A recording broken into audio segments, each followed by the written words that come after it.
Salut à tous, aujourd'hui donc bac d'Asie jour 2, exercice numéro 2, donc 2024 comme d'habitude, là on enchaîne les corrections 2024. Donc je me présente, je m'appelle Damien Frété, je suis du coup prof de maths depuis maintenant 10 ans, j'ai aidé une centaine d'élèves à réussir leur bac et j'ai un accompagnement. Donc vous pouvez cliquer sur un lien juste en dessous de la vidéo, vous pouvez réserver un appel avec moi. Et on va mettre en place un plan d'action. On va voir comment je peux vous aider à réussir au mieux votre bac cette année. Et il y a également 30 questions. Si vous voulez, 30 questions pour le bac qui tombent tous les jours, tous les ans, pardon. Vous pouvez tester, c'est un PDF, regardez, et comme ça permet de voir si vous êtes au niveau pour le bac de cette année. Alors, c'est parti, on va dépouiller l'exercice. Donc c'est un exo proba, visiblement, on voit un arbre. Il y a deux arbres, donc c'est proba suite, parce que là on voit des n plus 1. Donc on va regarder ça ensemble. Les proba suite, c'est un type d'exercice qui tombe très souvent, donc à vous de le travailler, à vous d'être prêt à accueillir ce genre d'exo. Donc voilà, là il y a clairement la partie suite, ici. Ok, donc la partie proba est très courte. Donc limite, ce sera plus simple un exercice proba suite qu'un exercice proba et un exercice suite. Donc les difficultés sont dans les autres exos, je pense, de ce bac. Alors, on va, comme d'habitude, je vais pas forcément lire l'énoncé, puisque techniquement, j'en ai pas besoin. Donc, on me donne G1, ok, et on me dit quelle est la valeur de la probabilité conditionnelle de P2 D2, ça a changé, ok. Donc P2 D2, ça change G1. Donc G1, ça doit être gagné, voilà, gagner la première partie pour G1. Et D, c'est perdre, ça doit être D comme défaite, voilà. Donc perdre la deuxième, gagner la première, perdre la deuxième. Donc gagner la première, on me dit que c'est 0,5. Donc moi, je vais quand même compléter mon arbre avant de répondre à cette question-là, parce que, comme je le dis toujours, pour un exercice proba, il vous faut absolument un arbre pondéré pour bien visualiser la situation. Donc 0,5, 0,5. Et ici, je vois qu'il y a des valeurs. Okay, donc si je viens de gagner, j'ai 70% de chance de gagner encore. Ok, donc là je mets 0,7, 0,3. Ici c'est, si j'ai perdu, j'ai 0,2% de chance de gagner. Donc 0,2, 0,8. Voilà. Et donc si je veux P de D2, ça a changé 1. P de D2, ça a changé 1. Bah c'est bien 0,3. En fait, la réponse est dans l'énoncé.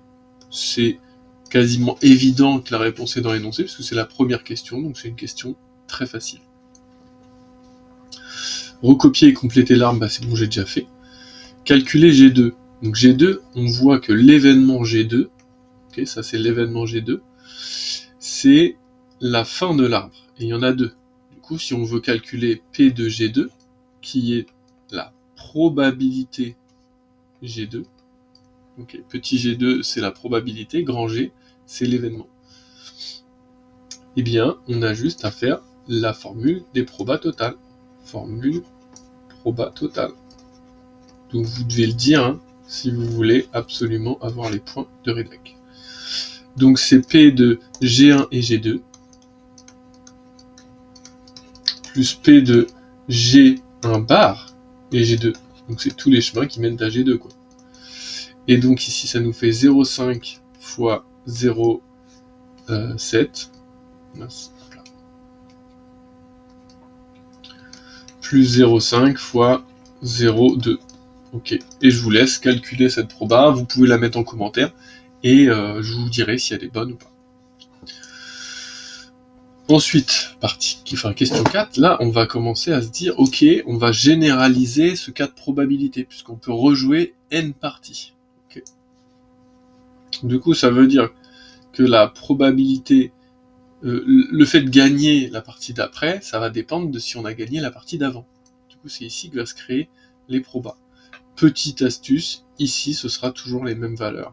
Voilà, j'ai même pas besoin, vous voyez, je me pose même pas de questions. Okay. Puisque l'arbre c'est le même. Tout ça, c'est des probas qui dépendent de si on a gagné ou perdu avant. Donc là, c'est si on a gagné ou perdu avant.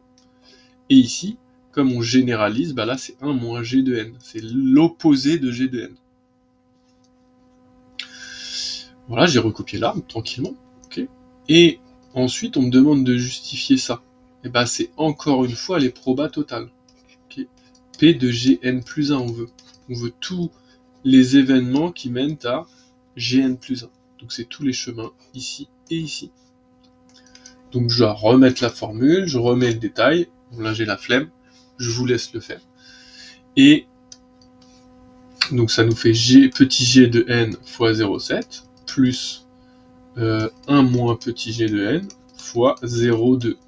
Okay. Je développe, ça me fait 0,7 g de n plus 0,2 moins 0,2 g de n. Donc 0,7 moins 0,2, ça me fait 0,5 g de n plus 0,2. Hop, c'est bon. Facile, ça m'a pris quelques secondes et il y a très peu de rédac à faire. C'est pour ça que je vous dis que c'est un exo facile. Là, tu vois, les probas, terminé. Là, tu n'as plus de probas à faire. Tu as juste des suites à faire maintenant. Donc, ma suite, c'est celle-ci. En plus, c'est une suite hyper basique, hein. Arithmético-géométrique vraiment de base. Pour tout entier naturel n, on a, ah bah tiens, on nous sort une suite intermédiaire. C'est-à-dire que là, j'ai l'enchaînement de questions qui va me permettre de trouver, grâce à une suite intermédiaire qu'on appelle V, qui va me permettre de trouver la formule de G de n. Ok. Et ouais, on voit qu'à la fin, ils nous la donnent, en plus, ils sont cool.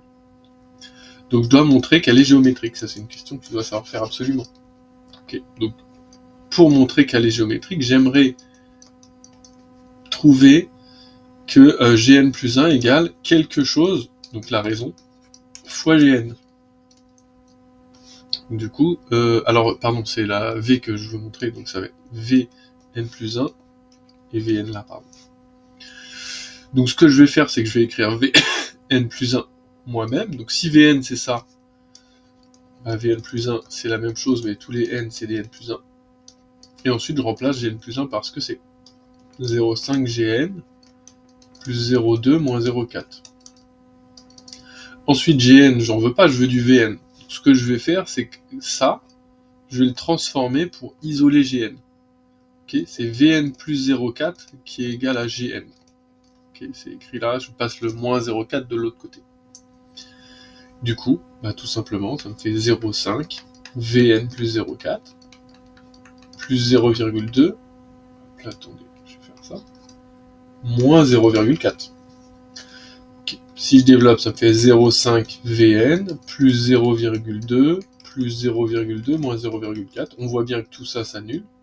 Il me reste 0,5 Vn. Donc je suis bien de la forme Q fois Vn. Donc c'est une suite géométrique de raison 0,5. Q égale 0,5. Et de premier terme, V0 égale, tout simplement, on remplace ici G de 0 moins 0,4. Donc G de 0, on avait dit que c'était 0,5.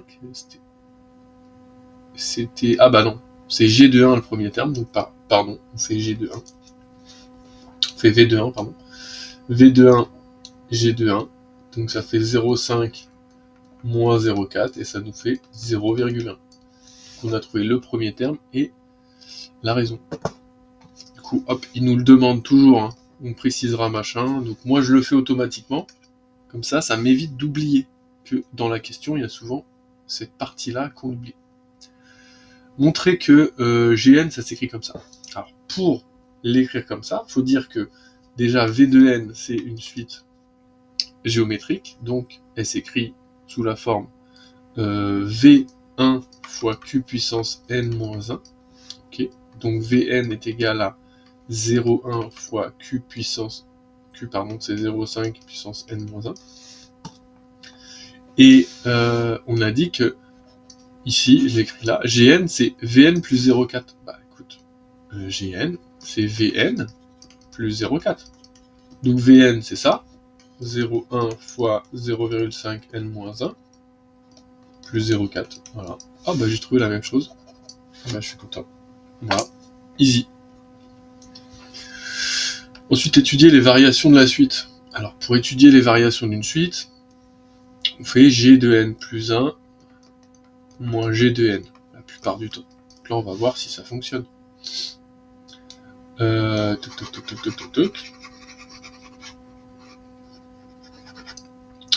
Donc g de n plus 1, c'est ça.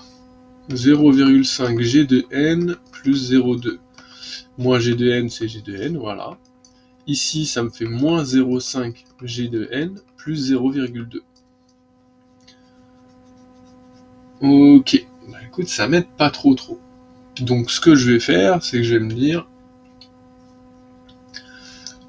cette technique ne fonctionne pas. Donc, je vais me référer à la question du dessus. Juste avant, j'ai trouvé Gn. Donc je vais l'utiliser. C'est sûrement lui que je veux utiliser. La plupart du temps, cette technique-là, elle est utilisée quand on n'a pas encore G de n. Du coup, ce que je vais faire, c'est que je vais étudier les variations de cette suite-là. Et c'est assez simple, puisque c'est une suite arithmético-géométrique. Donc elle a une partie arithmétique, qui visiblement, c'est plus 0,4, qui va pas du tout nous gêner. Et elle a une partie géométrique, qui elle, on voit si elle est croissante ou décroissante. Okay. Quand j'ai une suite qui est... donc là, c'est le premier terme de cette suite, donc c'est 0,1, il est ici. Et si je multiplie par 0,5 à chaque fois, donc si la raison elle est comprise entre 0 et 1, donc là par exemple 0,5, c'est comme si je divisais le nombre. Okay, donc il est de plus en plus petit. Du coup, tout simplement, ça va me faire une suite qui va descendre vers 0. Okay, donc elle est clairement décroissante cette suite. Okay. Et comme on rajoute plus 0,4, donc ça c'est la partie arithmétique de la suite, ça change rien du tout. C'est juste qu'on a décalé tout de 0,4 vers le haut, mais elle est quand même en train de descendre. C'est juste qu'elle a été un peu décalée vers le haut. Du coup là, mettons, je rajoute 0,4, donc ça me fait 0,5. Tac, tac, tac, tac, tac, tac, tac. C'est la même suite, mais décalée de 0,4 vers le haut. Voilà. Donc elle est décroissante.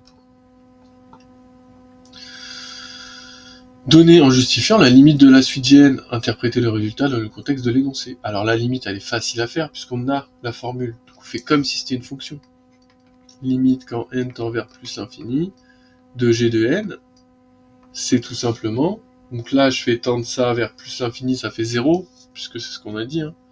On fait un nombre entre 0 et 1 puissance l'infini, ça fait 0. Fois 0,1, ça fait 0, plus 0,4, ça fait 0,4. Donc ma suite va clairement tendre vers 0,4. Okay. Et interpréter le résultat, du coup, on est en train de dire que G, c'est la probabilité que je gagne. Okay. On regarde vers l'infini. Donc si je joue à l'infini, j'ai 40% de chance de gagner. Voilà. Tout bête, voilà. Si je joue n parties à l'infini, si je joue un très grand nombre de parties, c'est à vous d'utiliser votre vocabulaire. On est là pour interpréter, donc essayez de faire une phrase en français. Déterminé par le calcul le plus petit entier n tel que OK. Donc dès que j'ai un truc comme ça, hop, je vais faire ce côté. Boum, boum, boum, boum.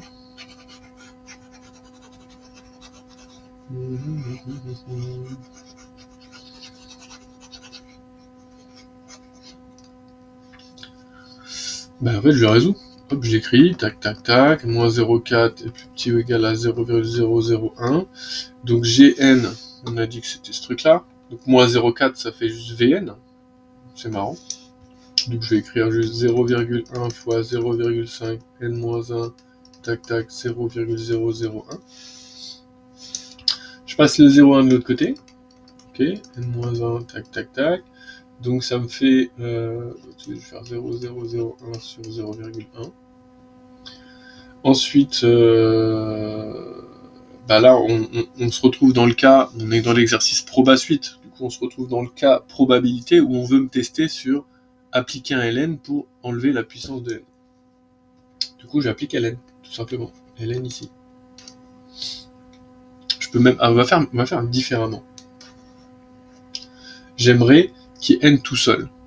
Du coup, 0,5 puissance n-1, ça revient à 0,5 sur puissance n sur 0,5. Là, c'est encore mieux. Du coup, je passe le 0,5 ici. Hop, hop, hop.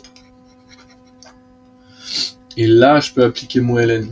Hop, hop, ln de tout ça. Ok. Et une fois que j'ai appliqué le ln, ce qui se passe ici, c'est que le n, il vient devant. Et maintenant, je peux me débarrasser de cette dernière partie. Donc n se retrouve tout seul ici. Et ln de 0,5 va de l'autre côté en diviser. Ok. Parce que là, il est multiplié au n, donc pour l'isoler, je le divise. Par contre, grosse problématique, le ln, quand à l'intérieur on met une valeur entre 0 et 1, ça donne un nombre négatif. Donc ln de 0,5 est un nombre négatif. Donc quand je le divise dans une inéquation, ça change le sens. Bam. Je vous laisse calculer la valeur. Vous le mettez pareil en commentaire. On voit si c'est bon. Et moi, voilà, vous me posez des questions. Si vous voulez en commentaire, vous n'hésitez pas. S'il y a des choses qui vous intéressent, que vous aimeriez que je fasse, ou que je vous réponde, vous le dites. Donc recopier et compléter les lignes 4, 5 et 6 de la fonction suivante, écrite en langage, machin, machin. Alors, 4, 5 et 6, bon celle-là est déjà bonne, du coup n c'est n plus 1 qu'il faut toujours mettre ici, et ici ça va être le test. Le test qui est ici. Ok, c'est le seuil. Donc, on veut que ça nous renvoie une valeur quand on est, qui sont tous inférieurs ou égaux. Donc quand c'est inférieur ou égal à 0,4 plus E. Quand les termes de la suite, donc quand G est inférieur ou égal à 0,4 plus E. Qu'est-ce qu'on met dans le while? On met l'inverse, puisqu'on veut continuer tant qu'on n'est pas inférieur. Donc n'est pas inférieur ou égal, c'est tout simplement strictement supérieur. Donc on va mettre ici G strictement supérieur à 0,4 plus E. Bam. Easy peasy les gars. Voilà, un petit exercice plié en 17 minutes. Il y a quand même 9 questions. Mais ça, c'était que du facile. Voilà, donc bon courage pour vos révisions. N'hésitez pas à partager, commenter, mettre un pouce bleu. Et on se dit à bientôt dans les prochaines vidéos.